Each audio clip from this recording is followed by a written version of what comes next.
Love and light, everyone. Love and light. Welcome back to my channel. If you have not subscribed to my channel yet, please go ahead and hit that subscribe button.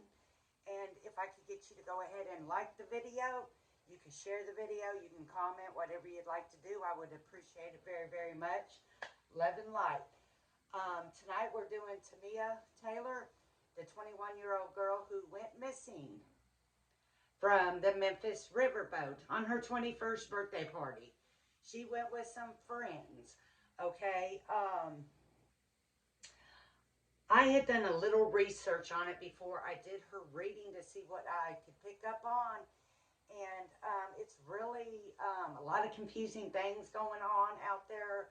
A lot of confusing things is being said through the media, through the mother, through the friends, and also through this golf cart guy who was down there that night when it happened, who said he also seen her get off the boat. He even supposedly spoke to these people, okay? Everything is for entertainment purposes, and everything is allegedly.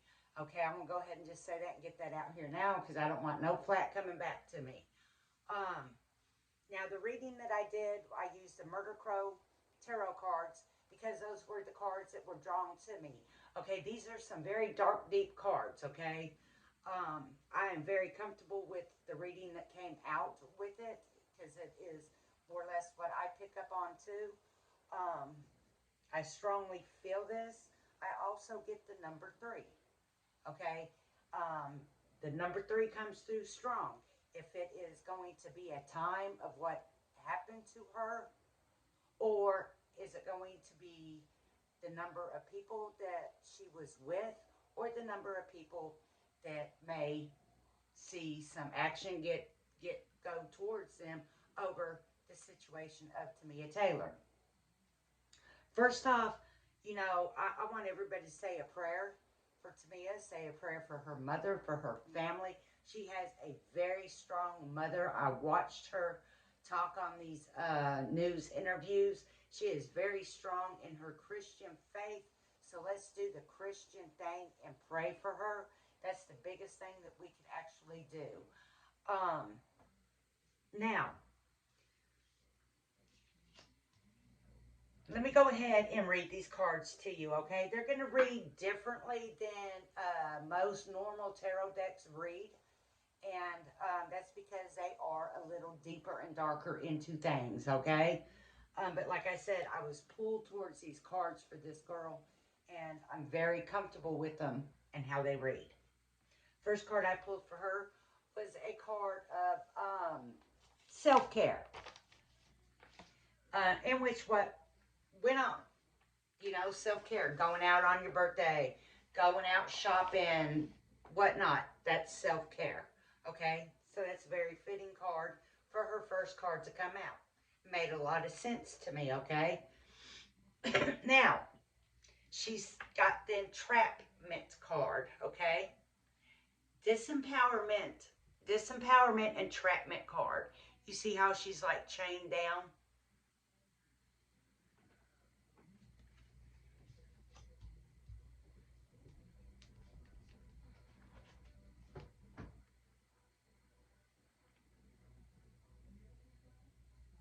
This is somebody whose mind is made up on what they are going to do tonight. Okay, this is not representing Tamia. If you look closely, that is a man. That is a knight. Okay, that is a knight, except for it's not a knight in shiny armor. Okay, this is a knight who has something on his mind, and he's going to go through with it tonight.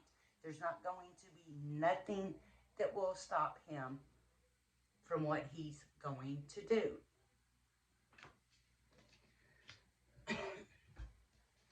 Interesting, after that card, she gets the Lover's card. This was a sexual predator. This was somebody that got fixated on her. And this is a card of like fixation also. Okay, not only that my mind is made up, I fixated on you. And now this is what's going to happen. I want to have sex with you, so I'm going to make you have sex with me. Okay?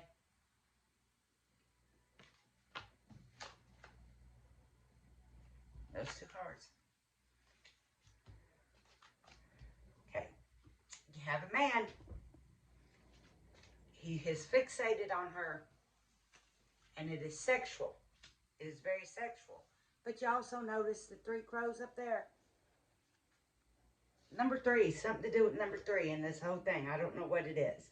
If it's, like I said, her friends, or I don't know. Number 3 is very strong.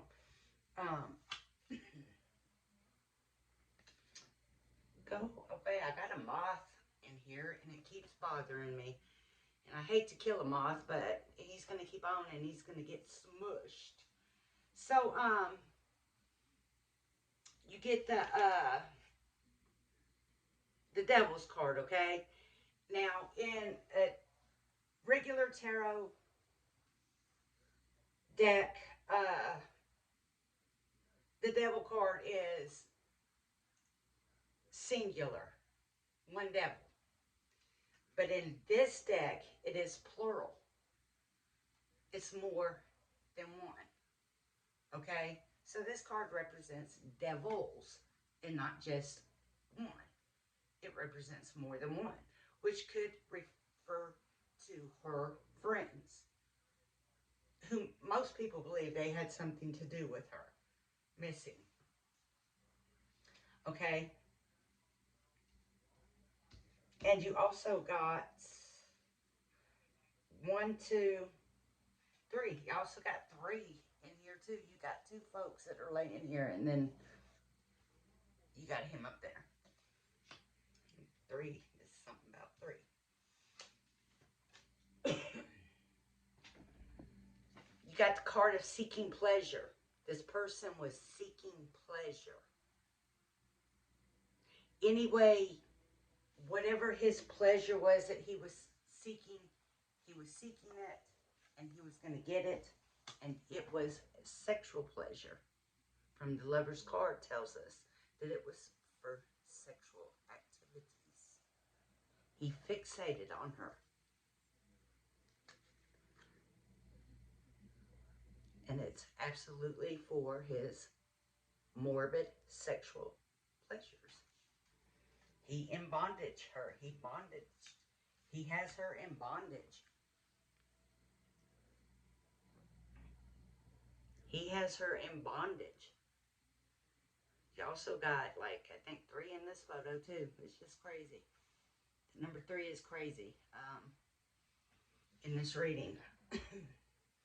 Now, the last card to end her reading that I pulled for her, I want to read this to y'all, okay? Because this explains it. This explains it. This world be such savage place where hunters and prey are locked in fate. Hunters and prey are locked in fate.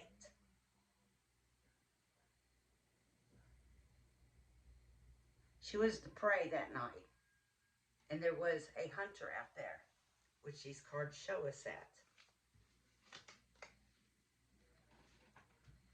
And it was fate. It was going to happen. The hunter was out, so was the prey, and they were locked in fate.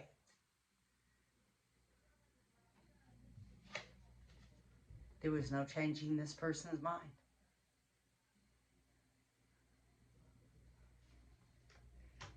So, I was so curious with the number 3 that, 3 keeps shouting out at me.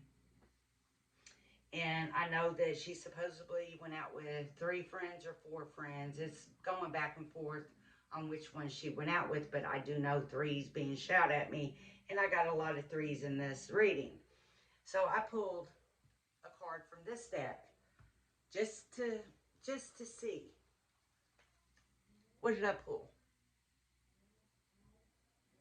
I pulled the number 3. 3 of Wands.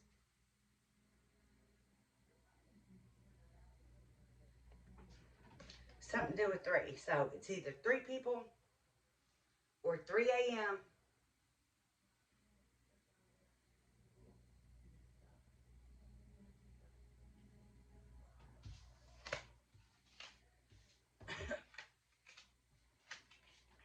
So, the 3 could just be representing the people that she was with. Or it could be representing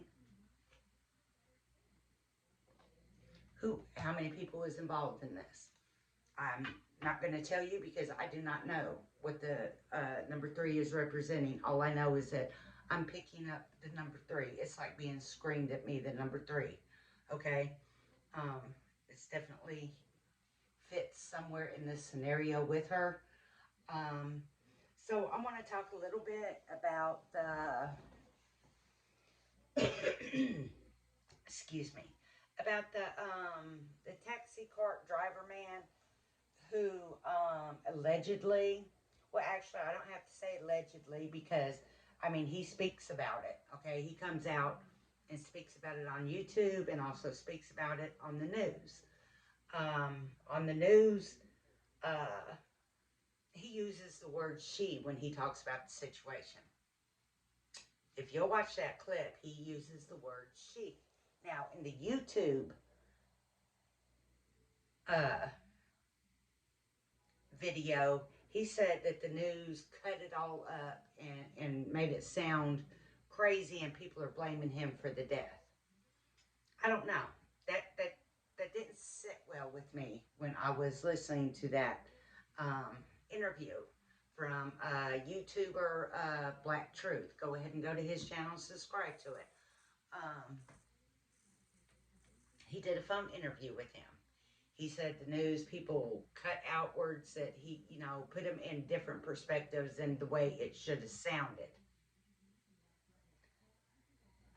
The word he used was the word she that I noticed. It popped to me. When he used it, it popped to me that he said, I seen her walking towards the park. I didn't see them or all of them or people. I seen the group. No, I seen her walking towards the park. Now, regardless how you cut that up and put it out there, those are the words he used. Those words popped out at me. Okay? Also, I haven't seen nobody through the research that I've been doing. I mean, it's crazy. The rumors out there are just off the wall crazy, going in every direction you can, but not once have I seen where anybody, not one person, blame this taxi go-kart driver or go-kart, whatever it is that he drives, that he picks the people up off the boat and he drives them to their car. That's how he makes his money. He's the only one I've seen that has blamed himself. I don't get it. He's either seeking attention, trying to make it look like he did it,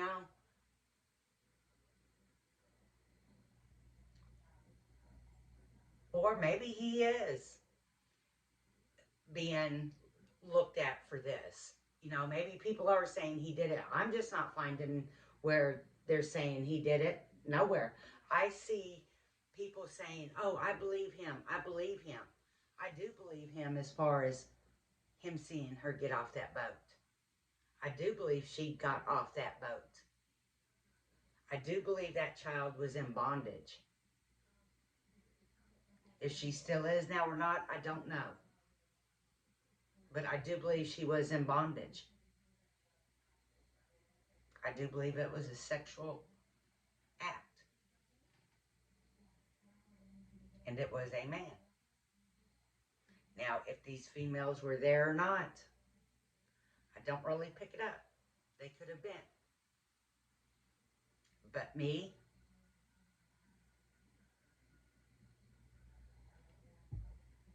I get a man. And it was for sexual pleasure activities. And she wasn't down for it. She wasn't down for it. Now, she could have hurt her friends. They very well could have let her walk off and them not even notice that she was missing. You're drunk as hell. You're partying, you're young, you're stupid, and you're so drunk you can't see in front of your own fucking face. Because that's how that girl was. That girl was so drunk, she could not see in front of her face. So could she have disappeared right standing right beside him? Yeah, and them not never noticed? Absolutely could have.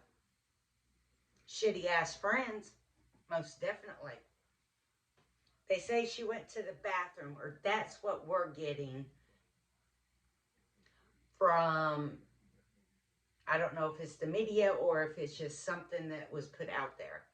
But all of these people have closed their social medias down, probably because they're getting harassed. If I was guilty or if I wasn't guilty, I would close my social media down. So I don't think it's weird that they have closed their social media down. Because anytime anything happens, everybody jumps on the first thing. If they're right or wrong, they don't care. They're just, oh, you did it, you did it, you did it. Maybe they didn't. Maybe you're thinking too fast. And sometimes you got to jump out the box and think out the box.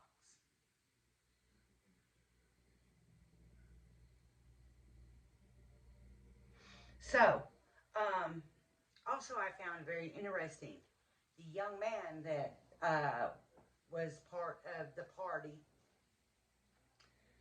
said that he came from upstairs, downstairs.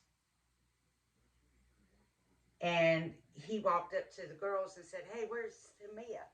And they looked and they're like, oh, I don't know. She was just right here. And he said they searched that boat up and down everywhere looking for Tamia before they parked. When the boat parked, they got off the boat. And supposedly, allegedly, they called 911 and reported her missing. And they called her family and reported her missing. That is how that cousin or whoever he was that came down and said, hey, where's Tamia? And they're like, we don't know where she's at. And they're like, and he's like, well, how do you not know? How do you lose somebody? It's easy. When you're drunk and you're stupid, kid, it's easy. It's easy anyway.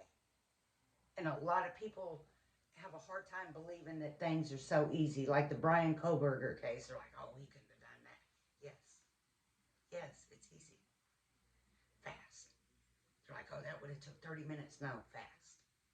It's easy. Blink of an eye. A blink of an eye and things can be gone like that and you not see it happen. Yes. Okay? So this is where the cousin, the brother, whoever he was, the uncle, whoever he was that came to the boat looking for her, because he had got a phone call from her friend saying, hey, we can't find Tamia. People are getting these stories all mixed up. When that first came out, they made it sound like Tamia called him and he was supposed to meet and pick her up. No. That's not why he was there. He was there because her friends that had her phone called family and said, hey, we can't find Tamia. Okay. Let me explain this. Put 20 people, 20 to 30 people in a straight line.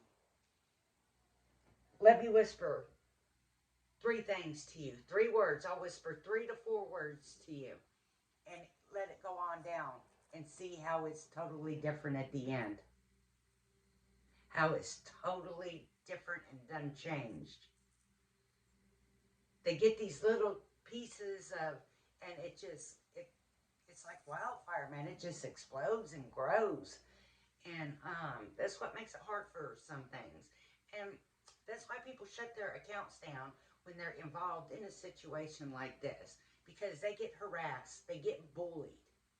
What if they didn't have nothing to do with it? What if They are just shitty-ass friends. So we got one story saying, well, she was upstairs and she went to the bathroom and they picked her phone up and they went up there and they stood by the bathroom door. She never came out, so they left. Where does that story come from? Who actually says that story? Who's the main source of where that story's coming from? Now, the story of the guy that went to the party with them, of him being upstairs and he walks downstairs and says, hey, where's Tamia? That comes from him. He's the source of that story. Where is the source to the other story?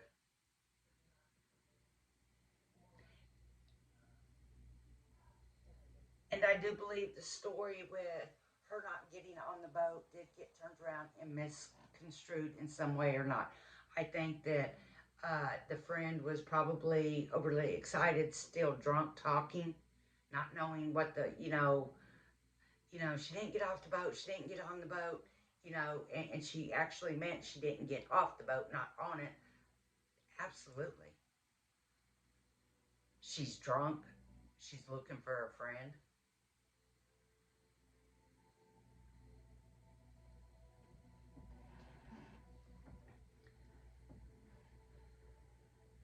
So where do some of them stories come from? Because I would personally would like to hear from the girls that were on that boat. And not through a third party. I mean, maybe through the news or through, like the Black Truth, a YouTube channel where they get interviewed even over the telephone. That's when I can say, oh, that they're the source to their own story. I do believe that girl did say that to Tamia's mother. But I don't think her mind was right when she was saying it, and I don't think she realized that she said it completely wrong. That's what I pick up on. I pick up on that this was a sexual bondage act. She was the prey. Somebody fixated on her. And when they fixated on her, it was fate. Nothing was going to stop it. I don't believe she fell off the boat. I do believe she got off that boat.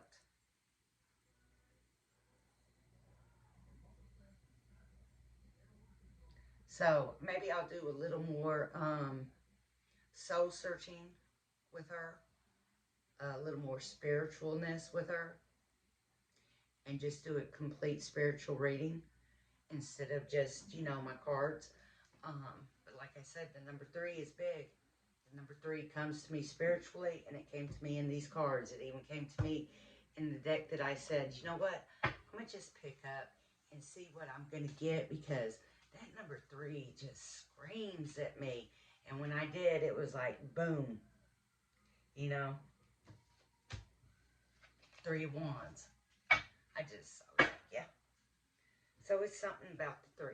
I cannot tell you what it is because I do not know. I wish I could.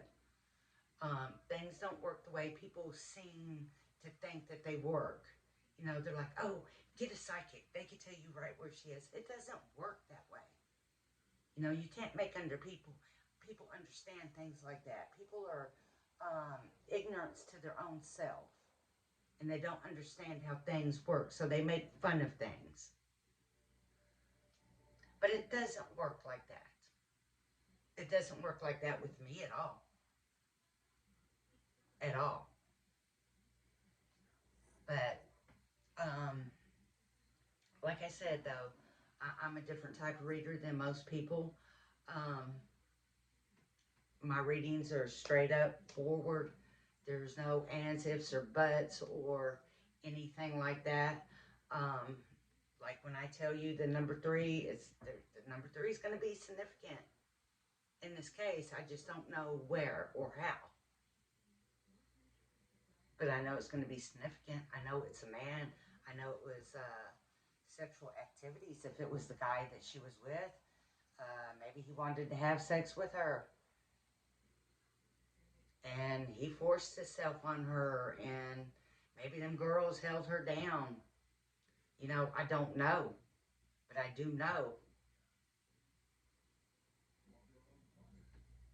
Number 3, it was sexual. It was a bondage. And it was fate. It was going to happen. So, peace, love, and light. And I will be back with more.